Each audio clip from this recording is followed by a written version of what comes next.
سر magnetic resonance spectroscopia MRS مختبئ سرطاني بجهاز MRS عشان أقول لك إمزاي MRS تسيوتنيا ولا تشتكي كده وبكره هنا أنا كانت نو كيبلو كراوتو أمسي ومنارة همشتك بزاني لسري بين سر مشكلة لسه MRS magnetic resonance spectroscopy MRS eye imaging بزاين سيازات لبواري research clinically بكاردات ولن invasive لو brain metabolism بخاني brain بكارديا و MRS ل human brain بري بيدري ذات اللي صار هزان جوت واشتاك عنوا وذات الفوكس كايسر بروتون لم جهاز لو application MRS ويكم MRS كم MR spectrum كبكرة ولا فيفو بولك صار يزال صوت هشتا بنزلين باول أي بوتوم ليوبوا MRS زيادة بكار هاد لو برين تيشو لو أويك لو ديتكشنو لوكاليزيشنو ستيجينجي تيومر كدياري بكينو هلوا والله مدانيو تيومر لو علاج أوكو بريست وبروستات وهيباتيك ياخد زجر يان كانسر كان يتر بين سر مغني ريزونانس سبكتروسكوبي بزاين تسيا نن انفيسيف تكنيكيكا لو زيادة لو انالايزي شكلنا بكاتا كيميائية كاين تيشو داكن لبادي بعكس MRI اوكي MRI زيادة فوكس داكن سر اناتومي وستركتشري بديوا بكا هنا كاني MR سبكتروسكوبي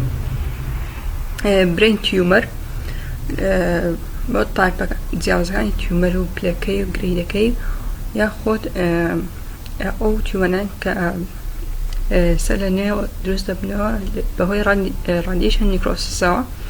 ياخد سرعة إبيليبسي سريع شيكتون بهوي ميتابوليك abnormal كان أو درست بي ديتكتي دكاتن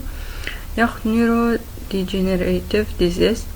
وكو الزهايمر ومالتيبل سكرولايسيس كهل قران كاريك لميتابوليزم برين روبدا أمشتانا روددن إدي دلتش من هيا كأويش تواناي تيشو زندوك ديتكت كابزاني ميتابوليك كان تون غورينا كالسرطاي غوريني ميتابوليك كتون بوا أخذ بهوي التهاب بوا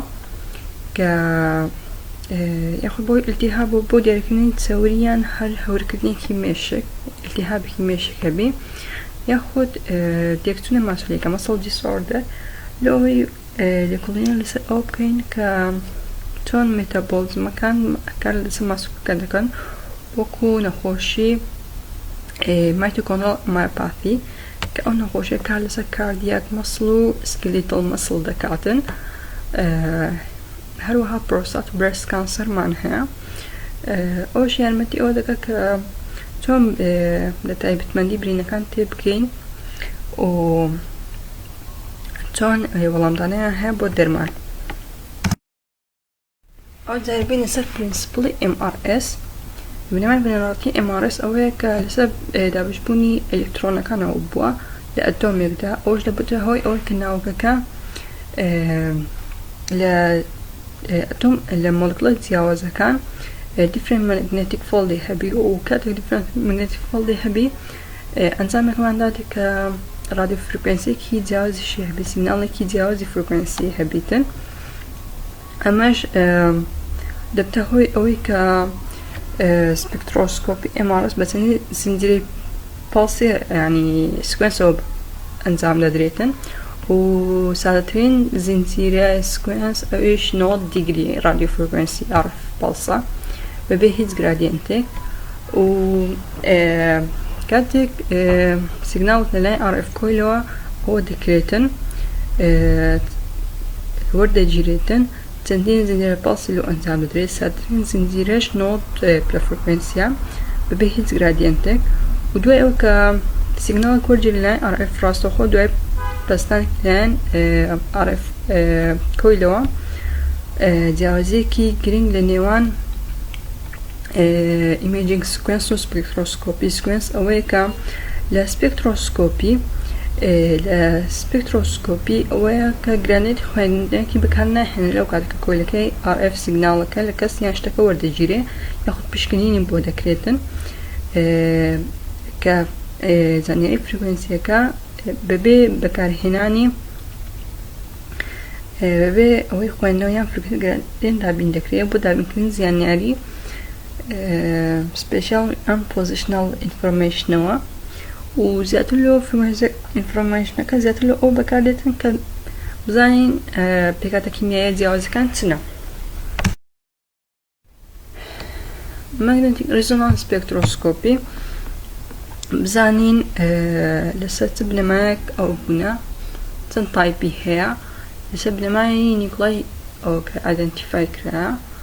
و سێ تایپی هەیە یەکەمیان H پرۆتۆن MRS کە باوترینیانە کە دەتی مێتابۆلیتەکە وەکو NAA کۆڵین و کریاتین لاکتیت و مایۆئینۆسایتۆڵ دووەمیان فۆسفۆرێز MRS زیاتر لۆ دیاریکردنی ئینەرژی مێتابۆلیزمە کە دیتێکتی ATP دەکا و قسان ATP کردار ATP ئینەرژیمان دەداتێ و تاقەیەک دروست دەکە لۆمان و فۆسفۆکریاتین لەگەڵ فۆسفۆلیپیدمان هەیە. سێم دانش مالتی ڤۆکسێل لەگەڵ سینگل ڤۆکسێل MRSمان هەیە. مالتی ڤۆکسێل ئەویش لەسەر سپیشال ریزۆلوشن جیاکرێنەوە. سینگل ڤۆکسێل زیاتر لۆ ریژنە بچووکەکانە و کیمیکال شفت ئیمێجینگ خۆت مالتی ڤۆکسێل لۆ برۆدر ئێریایە واتە بۆ ناوچە فراوانەکانە. ئەو جارە بە بزانین ماگنتیک ریزۆنانس سپێکترۆسکۆپی مەشین کۆمپۆنێنتەکانی چییە و فانکشنی هەر کۆمپۆنێنتێک چییە. ماگنتیک فیڵدێکی زۆری هەیە کە سوپر کۆنداکتینگ ماگنێت کە جێگیرکرا بە 1.5 تسلا لۆ 3 تسلا لە MRS و گرادیەنت کۆیلێکی هەیە کە ڕێ بە سپیشال لۆکەلایزیشنی سیگناڵ دەکاتن بە ماگنتیک فیڵدێکی دیاریکرا و بە دایرکشنەی دیاریکراو ئەویش سینگل ڤۆکسێل لێرە بەکاردێتن ڤۆکسێل سلەکشن طبعاً. RF ترانسمیتەرمان هەیە کە رادیۆ فریکوێنسی پەڵس دەگۆڕێ کاتێک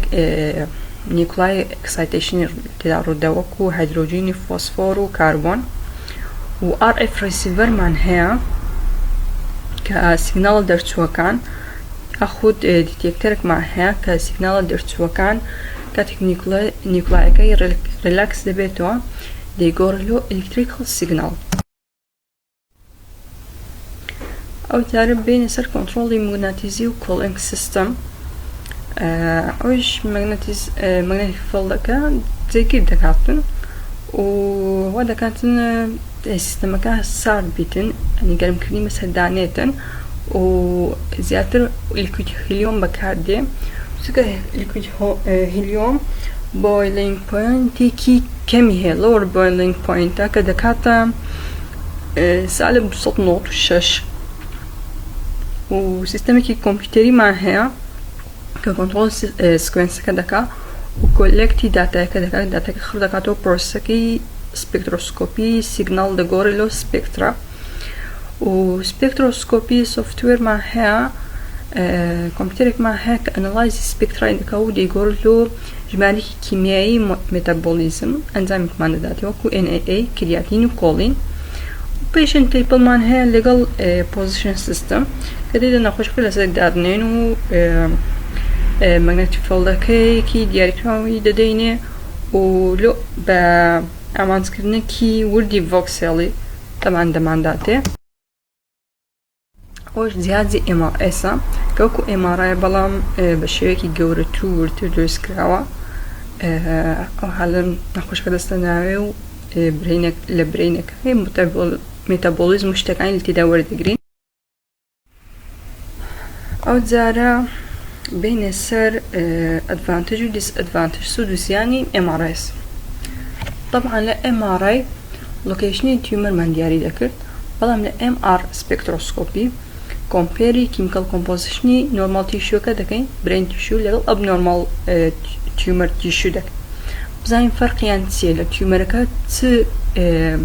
ئاوێتەیەک کیمیایی هەیە و لە نۆرمال تیشوەکە چ هەیە. ياخد تاني لوش ديتكتيف كين كاتلك جلطيك يان إبيليبسيك هبي إيش دتاني لو حالته بكاربينين بزاين فرق كانت ست استكيت الشوكة سودكي MRS تصري ميتابوليزمكي إيميجي الشوكة دكاتن وتتوين تصريكي بكاربين ميتابوليكين لشانا كان دسني شام كين هر حادث ادفانتجكي تسيا رونيكي كم هي low resolution وزور أمالي لويك بنايك ساني magnetic field كي ريجينك معمداتي كاتك نزيك بانو دبيان أقل لدزي كالسيومي كي زور هبي يان بلدي كي زور دبي أولو حالتانا ريزلتي كي راس مانالتي أن homogeneous لو حالة دا وهروا limited area بشكل محددة يعني أو كتكريتن بروسيسك أماش أوينك لعكاتي MRS كاتك بيشنتا كدستجوري أو ريزلتا ما داتي أوش زي كتيومر ما تدا ديالي كرديا لوكيشن ما تدا محدد كرديا أو أنزامان بيكك ما داتي سيجنال كان دبنا بيك وكونسنتريشني هر موليكولك ما داتي وكو كرياتين وكولين و NAA أنا ما هم داتي بزاي وتسام بيكك جورتي بي أنطان كونسنتريشنك زيادة دبي أشتانك ل MRS بشان دا موليكولك عن ليبيدا لاكتيتا NAA أو أمانش بروبرتي كانتي لوتامين وكرياتين وكولين ماينو سايتولا ميتابوليتا كان زياتر أو راديو فريكونسيا قراواني سيجنال كان كاتك دقريتو دبنا بلوتك لسر يونتك بارت بير مليونك دبيتن ببي دريجي سيجنال كان واتاتن بيكك جوربي كونسنتريشنك زياتر دبي وكي كان وادبيني NAA بيكك زور جوريا كونسنتريشن زياتر وتجربين السر single voxel بزاين advantage ويتي لغل disadvantage هاي signal to noise ratio هيت بيزبوني كي spectralinia short scan time وقتا period كي كم scan كي كمان disadvantage small coverage وقتا رمالة كي زور بتوك داداتن lower resolution يعني رونيكي كمي هي multivoxel chemical shift imaging ب 1 dimension 2 dimension 3 dimension دكريتن select دكري و spectrum كمان ذاتي لو هر voxelك bodies دكري advantage وي larger total coverage واتا رمالك جورتر من ذاتي أكسي سينغلكا high resolution disadvantage تسيا longer imaging time هم باش يعني معويكي جور يعني زياتري هي بريدك جورترا زياتر أويش وكو بس ما كرت ريزلتي كي أو ما نادت كاتك مغنيتيك فيلد كي ديديني أو كي نادت ريزلتي كي نايكسان ما نادت إن homogeneous أجري أويك زيادة كان إكسان لمغنيتيك فيلد كروبدا lower signal to noise ratio و بيزبوني سبكترالي لفوكسيلا كان تنش يكتروا أيش صورة مالتي فوكسيل إيميجكي أو حالة بشان دا مالتيبلا باريجنكي جورا و هاي ريزولوشنا داي سيمناركم إن شاء الله صباح خش دبي